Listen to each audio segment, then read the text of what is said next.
আমার বন্ধুগণ, যেই লোকগুলো ঈমান আনে নাই, যেই লোকগুলো কাফের, যারা মানুষকে দেখানোর জন্য নামাজ পড়েছে, রোজা করেছে, আল্লাহ রাব্বুল আলামিন কিয়ামতের ময়দানে কিছু মানুষকে বলবেন, ফেরেশতাদেরকে বলবেন তাদেরকে জান্নাতের দিকে নিয়ে যাও। আল্লাহ ফেরেশতাদেরকে বলবেন, ও আমার ফেরেশতারা, এই যে লোকগুলো এখানে বসে আছে তাদেরকে জান্নাতের দিকে নিয়ে যাও। ফেরেশতার সাথে সাথে তাদেরকে বলবেন, চলো, আল্লাহ হুকুম দিয়েছে তোমাদেরকে জান্নাতে নিয়ে যাব। কি সুন্দর, কি মজা, তারা খুশি হয়ে যাবে। যেতে যেতে যখন তারা জান্নাতের নিকটে চলে যাবে, জান্নাতের নাজ নিয়ামত তারা দেখতে পাবে, জান্নাতের ঝর্ণাগুলো তারা দেখতে পাবে, জান্নাতের ফলমূলগুলো তারা দেখতে পাবে, জান্নাতের সুঘ্রাণ নাকের মধ্যে তখন লাগতে শুরু করবে। আল্লাহ রাব্বুল আলামিন আবার ফেরেশতাদেরকে বলবেন, ও ফেরেশতারা, যে লোকগুলো জান্নাতের কাছে গেল তাদেরকে আবার জান্নাত থেকে ফেরত দিয়ে দাও, কারণ তারা জান্নাতে যাওয়ার উপযুক্ত নয়। ফেরেশতারা বলবেন, ও আল্লাহর বান্দারা, আল্লাহ বলছে তোমাদেরকে জান্নাতে নিয়ে যাওয়ার জন্য, তোমরা নিকটে এসেছো, এখনো ঢোকো নাই। আবার আল্লাহ রাব্বুল আলামিন হুকুম দিয়েছে তোমাদেরকে এখান থেকে ফেরত পাঠানোর জন্য, তোমরা চলে যাও, জান্নাতে তোমরা ঢুকতে পারবে না। তারা নিরাশ হয়ে যাবে, হতাশ হয়ে তারা ফেরত যাবে। আল্লাহ রাব্বুল আলামিনকে তারা প্রশ্ন করবে, ইয়া রাব্বুল আলামিন, তোমার নেককার বান্দাদের জন্য যে সুন্দর জান্নাত তুমি তৈরি করে রেখেছো, এমন সুন্দর জান্নাত তুমি আমাদেরকে দেখানোর আগেই যদি জাহান্নামে ফেলে দিতে তাও তো ভালো হতো, কেন তুমি আমাদেরকে জান্নাতের নিকটে নিয়ে গেলে? রব্বুল আলামিন বলবেন, আমার বান্দারা শোনো, আজকে কিয়ামতের ময়দানে এমন আচরণ করবো বলে তোমাদের সাথে, এই আচরণ করবো বলে আমি সিদ্ধান্ত নিয়ে রেখেছিলাম। কারণ দুনিয়ার মধ্যে যখন তোমরা একা একা ছিলে তখন গুনাহ করতে, আর মানুষের সামনে তোমরা মুত্তাকি সাজতে। তোমরা যখন রুমে একা একা থাকো তখন মোবাইল টিপে অশ্লীল সিনেমা, অশ্লীল ছবি দেখতে। তোমরা যখন একা থাকতে তখন তোমরা আল্লাহকে ভয় করতে না, তোমরা মানুষকে ভয় করো, আল্লাহকে ভয় করো না। মানুষের কথা শোনো, আমি রবের কথা শোনো নাই। তোমরা মসজিদে যাও নাই, বাসায় বসে বসে নামাজ পড়েছ। তোমরা আমার বিধানকে স্বীকার করেছো, লঙ্ঘন করেছো। এই জন্য তোমাদের সমস্ত আমলগুলো, সারা জীবন যত ভালো কাজ করছো সবগুলোকে আমি বাতিল করে দিলাম। জান্নাতের কাছে নিয়ে তোমাদের দুঃখটা আরো একটু বাড়িয়ে দিলাম। জান্নাতে না গেলে তো দুঃখ তোমরা বুঝতে না। এই লোকগুলোকে জান্নাতের কাছ থেকে আবার ফেরত পাঠিয়ে তাদেরকে বলবে, এই লোকগুলোকে ফেরত দিয়ে জাহান্নামের কাছে নিয়ে যাও।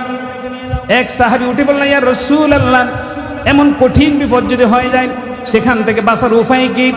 নবীজি বললেন, সেখান থেকে বাঁচার উপায় হচ্ছে তোমরা আল্লাহর সাথে তোমরা প্রতারণা করবে না, ধোঁকা দিবে না। সাহাবীরা বললেন, আল্লাহকে কিভাবে ধোঁকা দেয়া হয়? নবীজি বললেন, আল্লাহ আর তার রাসূল যে কাজ তোমাদেরকে করতে বলেছেন সেই কাজ আল্লাহ ছাড়া অন্য কাউকে দেখানোর জন্য, অন্য কাউকে খুশি করার জন্য যদি করো, তাহলে তোমাদের আমল নামায় কিছুই থাকবে না, শূন্য থাকবে। এই জন্য যত কাজ করবো কার জন্য? নামাজ পড়বো কার সন্তুষ্টির জন্য? রোজা করবো কার সন্তুষ্টির জন্য? হজ করবো কার সন্তুষ্টির জন্য?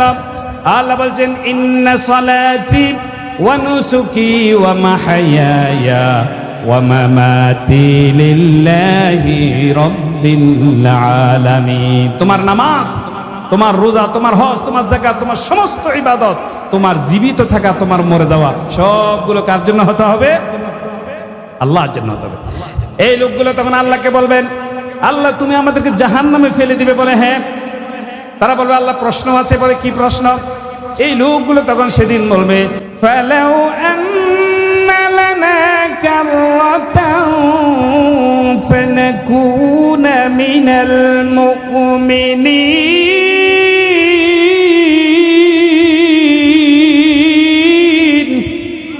জোরে বলুন আল্লাহু আকবার। তারা বলবে, আল্লাহ তুমি আবার আমাদেরকে দুনিয়ায় একবার যাওয়ার সুযোগ করে দাও। আল্লাহ তুমি যদি আরেকবার দুনিয়াতে যেতে দাও তাহলে আমরা মুমিন হয়ে যাব, বালা হয়ে যাব, সব ভালো কাজ করব, সব নামাজ তোমার জন্য আমরা পড়ব। আমি আপনাদেরকে প্রশ্ন করতে চাই, একবার যে মরে গেছে সে কি দুনিয়াতে আসার সুযোগ আছে নাকি? আসবে নাকি? আমার দাদা আসছে নাকি? যদি আসতো লক্ষ লক্ষ টাকার বিনিময় কন্ট্যাক্ট করে আমি আমার দাদাকে, আমি আমার বাবাকে, আমি আমার আপনজনকে নিয়ে আসতে পারতাম, ঠিক কিনা বলুন? কিন্তু দুনিয়ার জীবন কয়বার? আরো জোরে কয়বার? আল্লাহ বলবেন না, আল্লাহ আরেকবার সুযোগ দাও, দুনিয়াতে যদি যাই ভালো হয়ে যাব। আমার বন্ধুরা বলেন, সেই জায়গায় বলার আগে এখন এখানে আমাদের ভালো হওয়ার সুযোগ আছে না নাই? আরো জোর বলেন, আছে না নাই? এখানে যদি আপনি বুঝেন তাহলে বুঝ, ওখানে গিয়ে যদি আপনি বোঝেন সে বুঝ তরমুজ, সে বুঝার কোনো বুঝ নাই। তো কিয়ামতের ময়দানে বুঝি কোনো লাভ হবে না। বুঝার সময় হচ্ছে এখন, ঠিক কিনা বলুন? তারা আল্লাহকে বলবে, আল্লাহ দুনিয়াতে আবার ফেরত দাও। একদিন নয়, 1 বছর নয়, 40 বছর পর্যন্ত আল্লাহর কাছে প্রার্থনা করবেন, আল্লাহ আমাদেরকে আবার দুনিয়ায় পাঠাও। 40 বছর পর আল্লাহ উত্তর দিবেন, ক্বালাখসাউ ফিহা ওয়ালা তুকাল্লিমুন।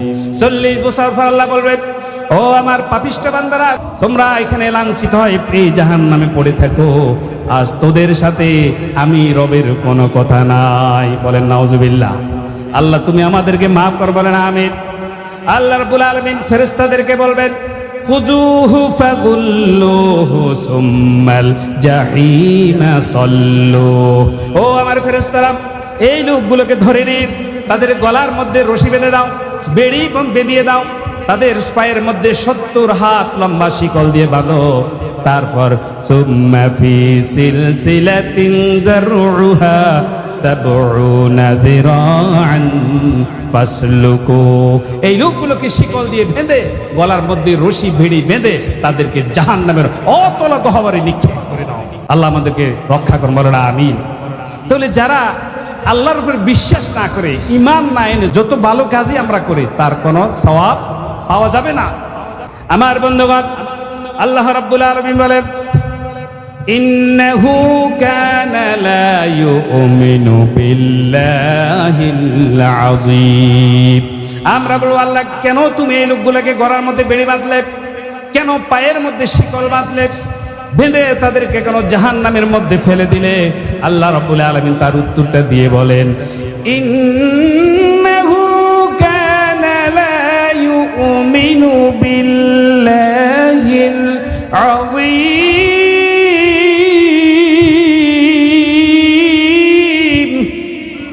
জোরে বলেন আল্লাহু আকবার। আল্লাহ বলবেন, তাদেরকে কেন জাহান্নামে ফেললাম? এই লোকগুলো মহান রব, আমি আল্লাহর উপর তারা ঈমান আনে নাই, বিশ্বাস করে নাই, আমি যে তাদেরকে কিয়ামতের দিন একত্রিত করব, হাতের মধ্যে তাদের দিয়ে কর্ম রেজিস্টার তুলে দেব, এটা বিশ্বাস করতো না। এই লোকগুলো দুনিয়ার জীবনটাকে সবচেয়ে বেশি মনে করতো এটাই আমার, খাও দাও ফুর্তি করো, আগামীকাল বাঁচবে কিনা চিন্তা করো, এই টেন্ডেন্সি নিয়ে তারা থাকতো। কিন্তু তারা বিশ্বাস করতো না যে একদিন তাদের হিসাব হবে। আমি রবের উপর তাদের কোনো আস্থা ছিল না। এই কারণে আমি রব্বুল আলামিন আজকে তাদের আমল নামাটা খালি রাখলাম, শূন্য রাখলাম, এবং তাদেরকে শিকল বেঁধে আল্লাহ রব্বুল আলামিনের জাহান্নামে নিক্ষেপ করে দিলাম। বলেন নাউজুবিল্লাহ। আল্লাহ তুমি আমাদেরকে হেফাজত করুন, বলেন আমিন। একটু জিকির করি, লা ইলাহা লা ইলাহা ইল্লাল্লাহ, লা ইলাহা ইল্লাল্লাহু মুহাম্মাদুর রাসূলুল্লাহ সাল্লাল্লাহু। আমরা একটু সামনে আসি, সামনে একটু খালি জায়গা, সামনে আসি, সামনে একটু সামনে চলে আসি।